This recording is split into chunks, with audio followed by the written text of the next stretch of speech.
About a year ago, my wife and I decided to spend Thanksgiving at a cabin up north. We found it online through a website we've used in the past and booked it for a week.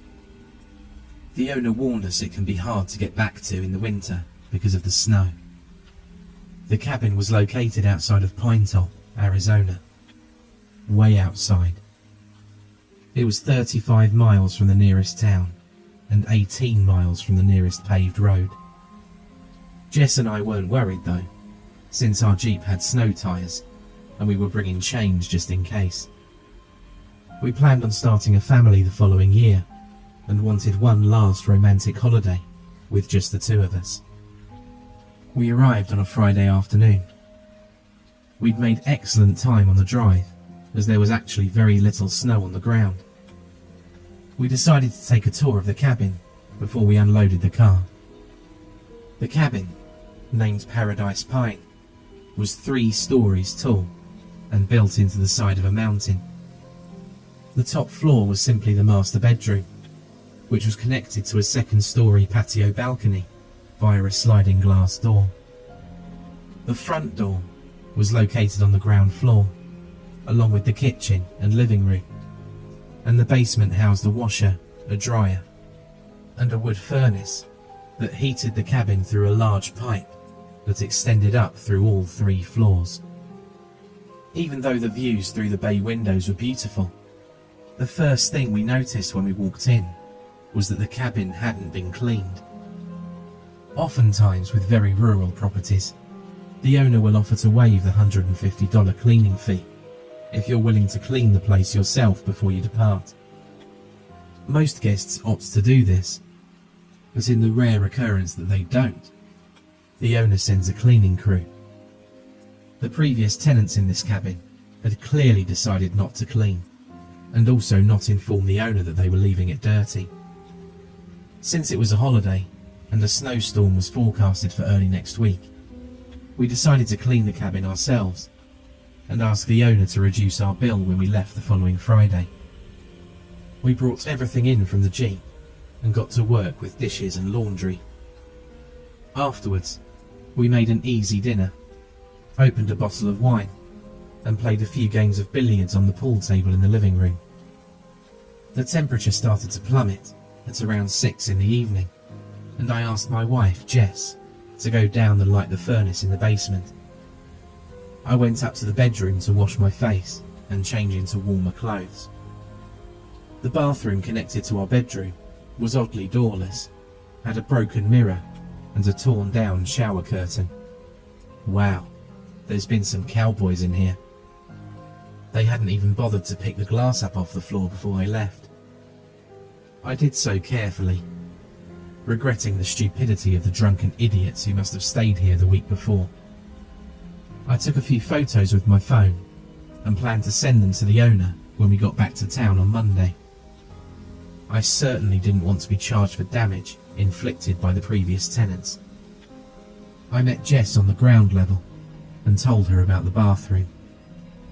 Well, that's not the only thing that's broken. The light's out in the basement and I couldn't find a flashlight. I did manage to find the furnace though. I squirted some of that cheap vodka your sister sent in there, threw in a match and hoped for the best. Seems to be working, I stammered through now chattering teeth. I can feel the heat coming through. I held my hands up to the metal pipe that wound its way around the house. Keep the basement door closed, it's freezing down there. One of our favourite things to do when staying at a cabin is to read through all of the journal entries of the previous guests. Usually, it was just things like, went fishing with the kids, caught a bass, or had a barbecue, played cards with the family. But occasionally, you found something more interesting, like, got drunk, set a tree on fire. We found the Paradise Pine diary and snuggled up on the couch. Jess read aloud the first 4 or 5 entries before I decided to take over. We were about halfway through the book when we called it a night and went to bed. The following evening, we stayed up late as we'd had a long nap that day. The plan had been to go on a hike, but it was too cold out. Luckily, the furnace in the basement was, to our amazement, still burning. We spent the whole day lazing around the living room. After eating, Jess practiced pool while I read aloud from the journal, starting where we'd left off. I read for an hour before finally arriving at the journal entry of the guests who'd stayed there before us. I was very interested in this one. These people had to have a good story. The writer had chosen to format his entries into dates with timestamps.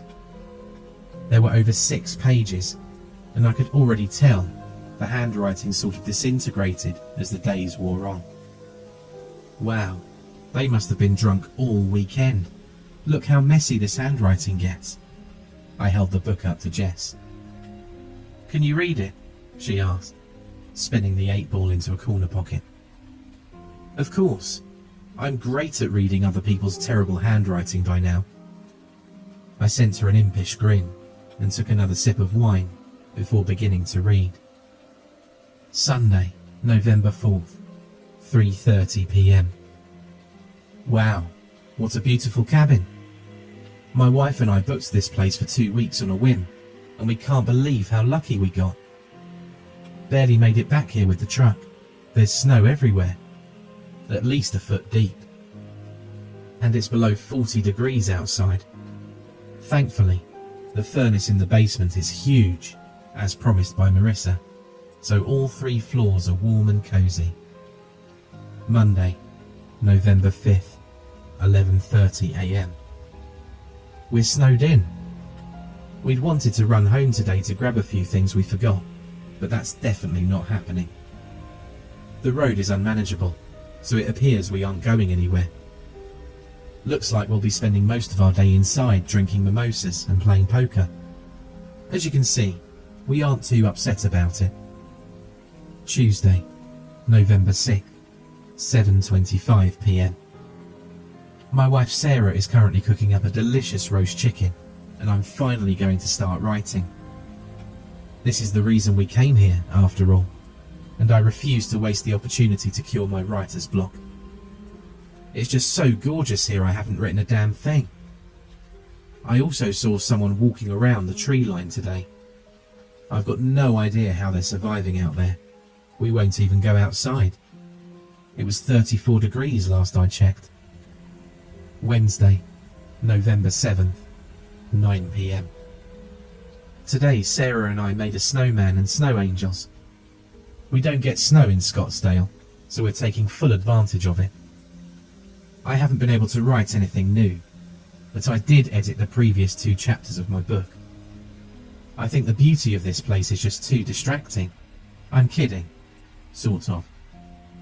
I think we may have neighbours. I was having a cigarette on the balcony last night, and I saw someone at the tree line again. He's extremely tall, and certainly close enough to say hello. But when I waved, he walked back into the woods. We'll have to ask Marissa about this. She didn't mention any neighbours nearby. Thursday, November 8th, 1 p.m. This morning, I woke up to find animal tracks all around the outside of the cabin. I don't know what sort of animal made them. The prints were in the shape of a rectangle, almost like they were made by the end of a 2x4. By the time Sarah got up at 11, the snow had mostly melted, but you could still kind of see them. I think last night's snow is the last we'll get while we're here. The sky's looking pretty clear. Sarah thinks I'm succumbing to cabin fever, so today we're going for a hike since it's so beautiful out. Friday, November 9th, 7 a.m. Last night, someone tried to get into the house. I woke up at about 1 in the morning to the sound of banging on the front door. Not knocking, banging. I went downstairs and grabbed a pool stick. I asked who it was, and the banging stopped. I waited a few minutes and then opened the door, but there was nothing there. I started back up the stairs to wake Sarah, as she's a heavy sleeper. The banging sounded again, more urgently this time, and from the other side of the room, on the wall next to the bookshelf. It stopped after a long minute, and I sat down on the steps and waited all night for them to try something. Nothing happened after that. Friday, November 9th, 2 p.m. I told Sarah what happened, and she wants to leave. I'm not really convinced, but Sarah scares easily. I'll admit that I'm a bit on edge. I tried to start the car this morning, but nothing happened. I'm not a car guy, and I've got no idea what to do. We can't hike out. There's no signal out here, and we can't find a house phone. We talked about it, and decided we're just going to wait it out here. I know people have this cabin rented out on the 16th, so we'll just have to wait the week for them. I did find a wood axe, which I'm keeping in the bedroom, just in case they come back to harass us. I think it's probably a homeless person living out in the woods. There were tracks around the house again this morning, and I'm no longer convinced they're from an animal. We'll see if they come back. Saturday, 5 a.m. Last night, the knocking was back, but it was something knocking on the sliding door to our bedroom from the second-story patio. I don't know how it climbed up there. It knocked on the window, gently, almost coaxingly. A thin curtain covers the sliding glass door, so I couldn't see what it was. The knocking finally stopped, and a full minute later, it started again, becoming the loud, insistent banging of the night before. I reached over Sarah and grabbed the axe, bounding out of bed as she screamed. By the time I got to the sliding door, the banging had stopped. I threw back the curtain, but there was no one on the patio. In the moonlight, I saw it walking away from the cabin, back towards the tree line. Sarah stumbled over to the window, and I showed her the retreating figure. She covered her face and cried. What we saw terrified us both. It's not a human. It's tall, maybe 10 feet, and skinny. It looks just like a black stick figure, impossibly thin. It has no hands or feet, just stumps, and no face. It's just a black oval, with no features. The contrast was horrifying. This tall black stick man walking through the snow. It reached the tree line and disappeared. I spent the next hour trying to calm Sarah down. She said we need to leave. I think she's right. When we were finally calm enough to lie in bed again, the silence was deafening. I felt myself slowly start to drift off.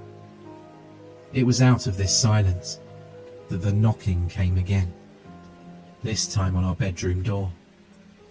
I jumped out of bed and grabbed the axe again. Sarah backed into a corner and screamed. By the time I threw open the door, the knocking had stopped and there was nothing there. But the front door was wide open. It can get inside the cabin. I don't know what it wants. Saturday, 5 p.m. I'm terrified. My wife is terrified. Today I considered setting the car on fire, just to see if the smoke would attract someone's attention. Sarah wouldn't let me because it's our only way out. So we packed up the car instead. Maybe when the snow melts more, we'll be able to fix the car. I catch Sarah staring off a lot, and she hasn't said much since she saw the stick man. Seeing the thing has affected me too. I've been having migraines today. I've never had a migraine before. I want to protect my wife, but I don't know what to do. I caught Sarah staring at me, almost in a trance earlier. I asked her what was wrong, and she said, "It eats us." She seemed to snap out of it pretty quick after that, and asked me why I was staring at her. She doesn't remember saying it, and we can't figure out what it means. This thing is screwing with our heads. Sunday, 10 a.m. Last night, I stayed up all night. It's lightly snowing. All was quiet. Sunday, 7 p.m. I found footprints this afternoon on the upstairs balcony. The same rectangular ones the stick man makes. He was outside our window again. I brushed them away before Sarah could see. It stopped snowing an hour ago, and it's twilight now. I can see him in the tree line. I saw him turn around and walk back into the woods. His profile is as thin as a piece of paper. The stick man came back though. I think we're going to die here. Monday, November 12th, 9 a.m. Last night, I went out on the balcony at around 8 for a cigarette. I heard a noise behind me and turned to see the stick man on the roof, 5 feet above me. I ran back inside to grab the axe and screamed at Sarah to arm herself. I turned around to run back outside and heard the stick man running above me on the roof in the same direction. When I got outside, the thing was gone. I saw it running off into the trees again, but it was different. It was taller. I think there's more than one. When I got back inside, Sarah had locked herself in the upstairs bathroom. She was hysterical and kept saying she was going to die here. I tried to give her the pool stick, but she wouldn't open the door for anything. I sat on the bed and waited. At some point, Sarah must have fallen asleep because all was quiet. It was then that I first heard it walking around in the kitchen. I backed away from the bedroom door, courage suddenly failing me. It was in the house. I waited for more sounds from the kitchen, but none came. After a few minutes, I finally heard a thump. It was on the stairs. It was climbing the stairs. Thump. Slowly, but loudly. Thump. I banged the bedroom door from my side and told it to leave us alone. Thump. Sarah was screaming again, sobbing. It could hurt me, but I would never let it hurt my family. It stopped when it got to the top step. I could feel it on the other side of the door. It didn't make a noise. I tried to think of a strategy that would give me the upper hand if it attacked. I finally decided that if I threw the door open, it would knock the stick man down the stairs. On the count of 3, I turned the handle and kicked the door. It swung open freely, and I saw the black stick man still down on the landing of the stairs, facing me. It was more than 10 feet tall. I was paralyzed with horror for several long seconds when it started running up the stairs at me without warning. I stumbled back into the room as fast as I could, as I realized that death at the hands of the stick man was more than death. Worse than death. It ate you. It kept you.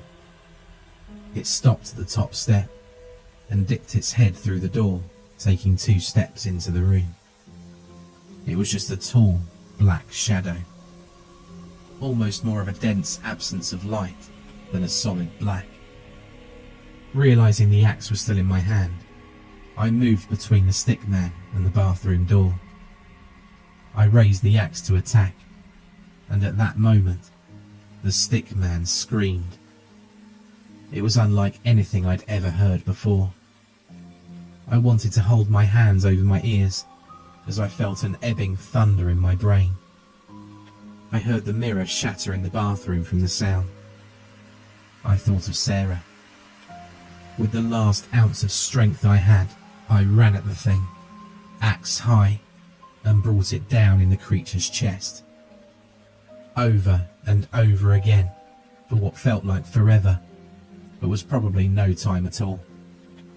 It threw me aside, and I heard my wife scream. That's the last thing I remember before I passed out. When I opened my eyes again, it was mid-morning. My wife was gone. The bathroom door was gone. And the axe was gone. I looked for Sarah all morning. I walked deep into the woods. I searched for miles. I'm going to go to sleep for a few minutes and then go back out into the woods to find her. I hope I meet the stick man. If Sarah's dead, I want to be dead too. I think that's what it wanted all along. Monday, November 12th, 6 p.m. It's getting dark and harder to search the woods. In my mind, all I hear is her voice. It eats us, over and over again. What has it done to her? I couldn't save her. After everything, I couldn't save her. When I first realised I'd forgotten my medication, the snowstorm stopped us from leaving. But when I saw the stick man, I thought it was a blessing in disguise. I needed to be clear-minded and alert to protect my family. And I couldn't do that when I was on the haloperidol. But it didn't matter in the end anyway. I couldn't save her. The car started on the first try this morning. It's letting me leave. I'm going to drive around to the other side of the mountain and walk back towards the cabin. Maybe I'll find the stream. Maybe I'll find Sarah. It would be useless to stay another day. The stick man is gone. I know it in my heart. And it's below freezing, and the furnace is burned out. The firewood is gone. If I find her, I'll come back and write in this book. My only friend now.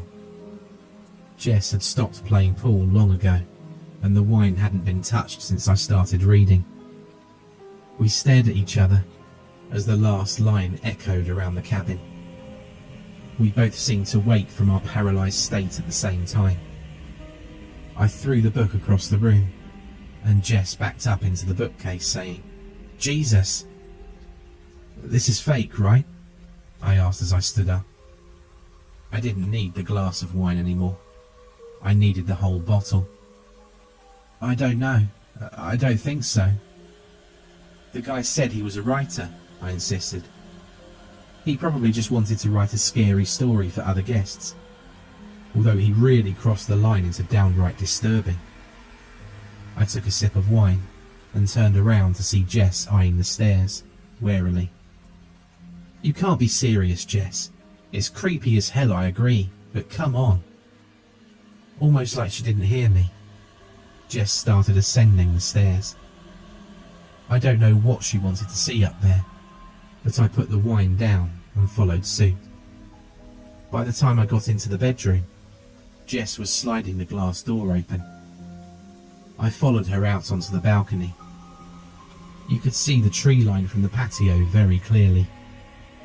I searched the woods for any movement, but saw nothing. I turned to say something to Jess, and found her studying the roof. She threw a wild look at me, and walked back inside. I followed her in. Jess paced around the room. "What?" I was starting to get annoyed. "It's all just like in the story. You can see the tree line, the field and the roof from the balcony. And look." She pointed to the attached bathroom. "There are hinges, but no door. There should be a door. It's a bathroom. And the mirror." "What? I interjected, was shattered by the stick man's scream. She was starting to scare me. Jess was usually the most logical person I knew. The stick man? Did you even pay attention to what you read? There was no stick man. Obviously. No, I mean, there never was. His last entry, about the medication, and how they got snowed in and couldn't go back for it. Haloperidol. It's used to treat schizophrenia. Go read it again. The entire thing is him slowly succumbing to his psychosis, page by page. Hell, his wife knew it was happening. This is madness, Jess. I walked into the bathroom and looked around. You think someone died in here 4 days ago? Jess shook her head. I don't know. I think it's a possibility. The shower curtain is torn down. The mirror's broken. It certainly looks like there could have been a struggle in here. And the door, the axe, both missing. The logic of her conclusions began to dawn on me. Oh my God, if this is real. Jess, we cleaned this place top to bottom when we got here. If there was a murder, we've destroyed all the evidence. We didn't know. We didn't know that someone died here. We still don't know, Jess. Where's the body? I don't know. Maybe it's buried out in the woods. We need to leave. We need to go and get help. Let's take the book to the police and tell them what we found when we got here, just to be safe. Okay. Jesus, this guy could come back any time. Let's get out of here. We just started down the stairs when another thought occurred to me. I stopped on the landing. Jess. She turned around. Yeah? He said the fire in the furnace had burned out. Did you put firewood in when you lit it? No, it was almost pitch black. I couldn't see any firewood. But we've been burning that furnace for almost a day. I could see the implications slowly dawning over Jess's face. What have we been burning, Jess? She ran for the basement door, and I followed. When she opened the door, I can't describe to you what came up from below. It was a hot, pungent, heavy air. I stood on the top step as Jess descended into the basement. The axe is down here. I took a deep breath and followed her down. I stopped on the bottom stair, refusing to go any further. It was still very dark, but for the light coming down the stairs and a soft orange glow in the back of the room. Jess knelt in front of the stove door. She looked over at me, and I nodded. Jess slowly turned the handle and pulled open the furnace door. The fire inside lit her face, and after a moment, the horror she expressed told me everything I needed to know. They found Jason Harding less than a month later. He'd died out in the woods, 50 yards from the cabin. In fact, he'd been hanging there when we pulled up on the Sunday, the 18th of November. I've often wondered if he did it because he wanted to be with his wife, or if he did it because he realised what he'd done. I hoped it was the latter, because I hated him so much. Not for his mental illness, not for his crime, but for what he did to us. Sarah Harding had burned in that furnace for a day, and for a day, we'd breathed in every atom of her body. We'd kept warm by the flesh of her corpse. Why didn't it smell? We were given a very scientific explanation, citing high burning temperatures, years of pine infusion, and the pieces of wooden door burning in there with her. But it didn't stop the nightmares. The case made headline news, at least locally. We'd managed to stop our names being associated with Paradise Pine after agreement with the police. We never told our friends or families we were involved. We tried to forget. Paradise Pine still stands today. It's available for rent, although the name's been changed. The owner insisted on keeping the cabin journal, so the police tore out Jason Harding's pages and gave it back to her. It still sits on the table next to the bookshelf, and tenants still read it and write in their own experiences. Sometimes I wonder if people see those torn pages and wonder what was written on them and what happened to merit their disappearance. I guess they'll never know that the cabin they're standing in is actually the Paradise Pine.